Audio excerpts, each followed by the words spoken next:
had you over sooner. But Joe's been so busy at the studio lately that all he does every night is come home and fall into bed. Yeah, and probably making so much money he needs a truck to get it to the bank. By the way, where did he disappear to? He's in the kitchen. He'll be right in. Al, take your usual place in Gloria. Mary, it's beautiful.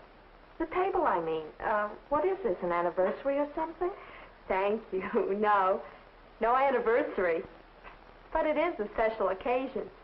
You see, Joe has learned... Mary, don't tell him a thing.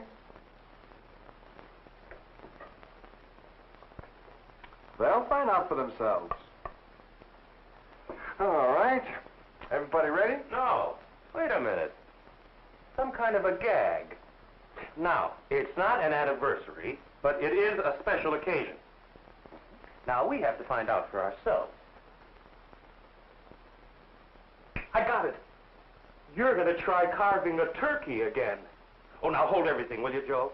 Now, don't start carving that beautiful turkey yet, please. I got to go get my camera. You know, I always swore if we had pictures of you the last time you tried carving a turkey, we'd have made a mint selling them for a TV comedy. Oh, now, Joe, please don't get hurt. No, I wouldn't hurt you for the world, you know that, Joe, but honest, watching you carve is...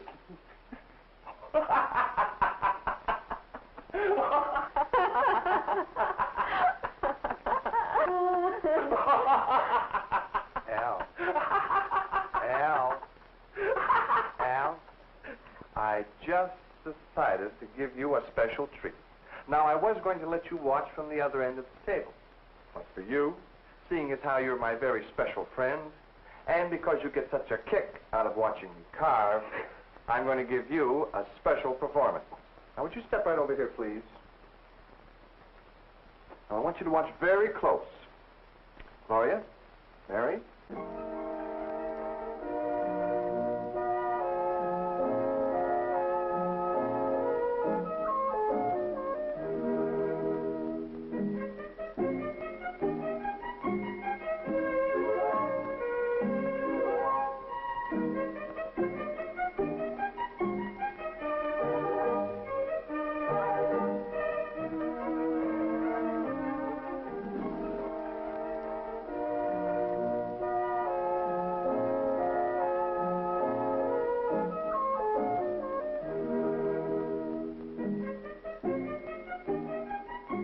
Would you mind going to your place, Al?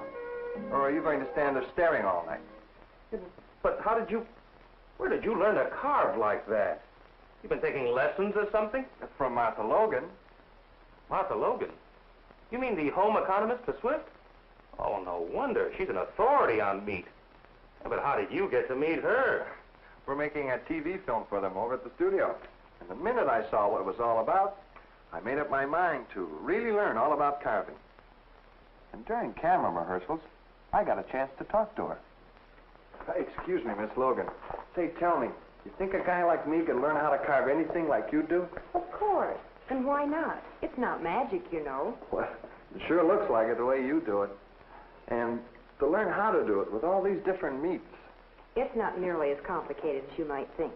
Really, all you have to learn is a few different methods. Here, I'll show you what I mean. Spread out on the table here are more than 20 different cuts of meat, if you include the turkey and chicken. Now, you'll notice that we have them grouped. Leg of lamb, whole ham, and the picnic shoulder are carved exactly alike. You'll see how most of these are carved during camera rehearsals and when we photograph them. The only real difference between carving a whole ham and carving either the butt or shank end cuts is that these are placed with the cut surface down. The actual cutting is the same. This group includes all steaks, and the only thing to remember about steaks is that when all bone is removed, care should be taken to cut each muscle into equal pieces so everyone will get a serving from each section, where they vary in tenderness.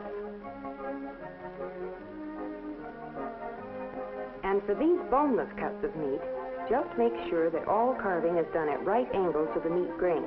That way, all servings are more tender and tasty.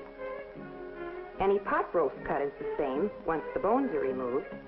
The only thing to remember is that all cutting should be across the grain or fibers of the meat.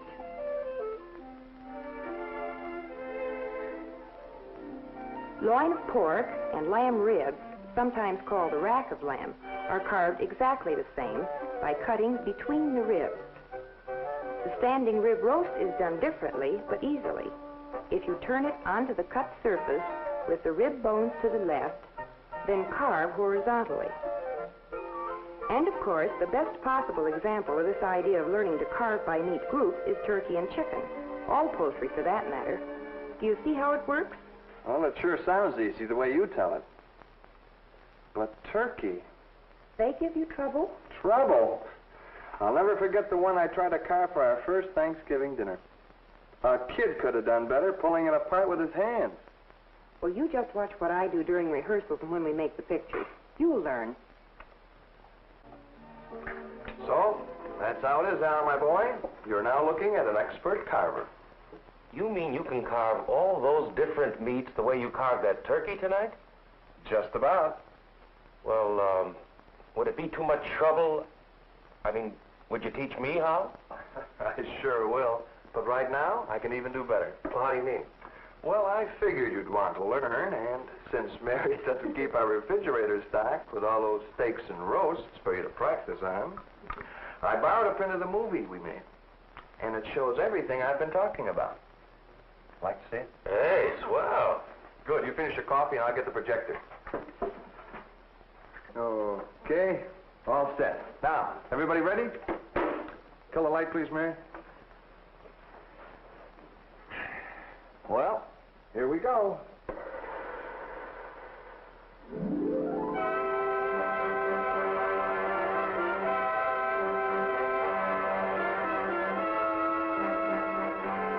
For centuries, the carving of meat has been a fine art which has been practiced largely by highly trained chefs and a few husbands who have had enough interest and patience to learn the skills. But now, Martha Logan, eminent home economist, has devised a simple method of grouping the most common meats, a method that makes it easy for anyone to learn to carve.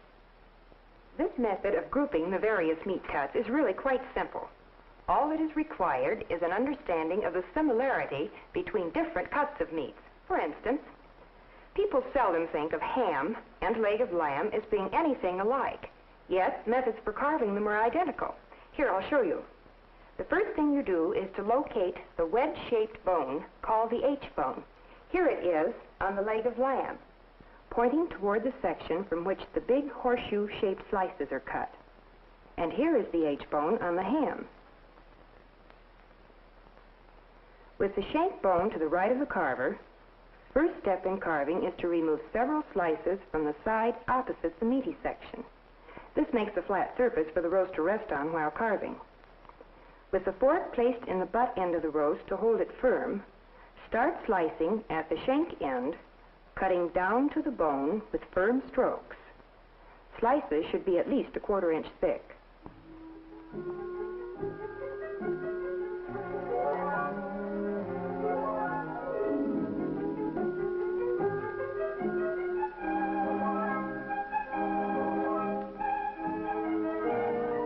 When the desired number of slices has been cut, hold the knife parallel to the cutting board and cut along the leg bone to free the slices.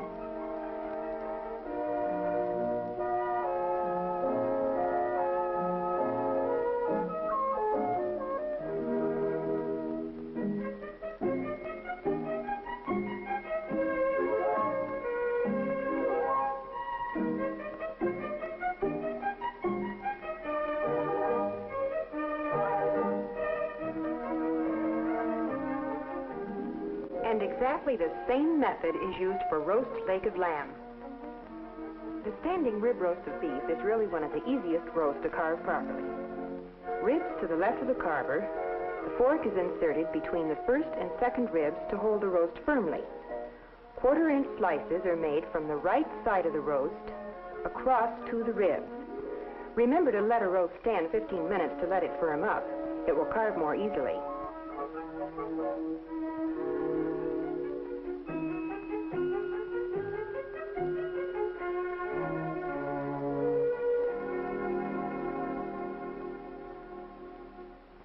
As each slice is completed, use the tip of the knife to cut along the rib bone and free the slice. As cutting gets further into the roast, the fork should be removed from between the upper ribs and reinserted further down. In carving steaks, there is one point of paramount importance. After removing the bones, make sure that each part is cut into equal portions, so that each serving will be equal. For instance, here is a sirloin steak. With the bone removed, hold the knife blade at an angle and slice the steak into equal portions, about 3/4 inch thick, including as much of the tenderloin as possible with each serving. As long as you remember this, whether serving porterhouse, sirloin, ham steak, or even round steak, everyone at your house will be a happy steak eater. And now, to complete our demonstration, I'll show you some of the fine points for the carving job Father loves best. Turkey. The turkey should be placed so that the breast will be to the carver's left. With the tip of the knife, cut the strip of skin holding the legs in place. Now, press the drumstick outward with a fork or your left hand. Place the knife between the thigh and the body and slash through the skin to the joint. Keep that outward pressure constant while you're making this cut, and the entire leg will separate from the body. The upper thigh joint will come out so that you can cut it free with your knife. That was easy, wasn't it? So is this next cut, separating the thigh from the drumstick. You make your first cut in the angle between the two. Just press the edge of your knife in until you feel the joint. Now for the breast. Take your fork, put it firmly into the wing, and press it away from the body. With your knife, make a long cut just above the wing joint, cutting in all the way to the bone. When that cut is made, the breast is ready for carving. Start about halfway up the breast and slice straight down toward that cut above the wing joint. When your knife reaches the cut, the slices will fall free. Each succeeding slice of white meat is started higher on the breast until the crest of the bone is reached. You'll find with just a little practice, you'll acquire every bit of the skill of the expert. Happy carving and good eating. Okay, Mary, would you hit the light, please?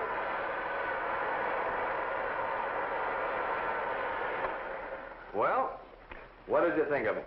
Great. Boy, she sure makes it look easy. Now, wait a minute. Don't get the idea that this is one of those pictures just to make things look easy.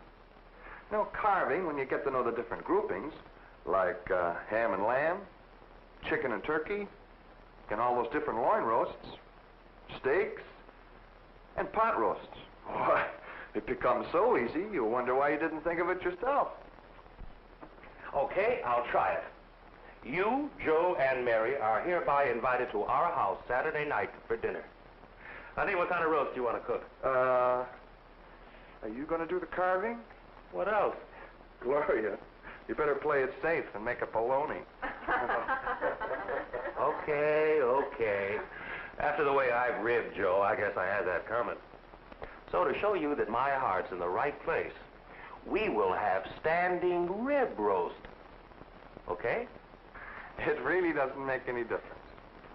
Now, whatever kind of roast you get, you'll find it's easy to learn how to carve it. Now, well, if I can learn how to carve, anyone can learn.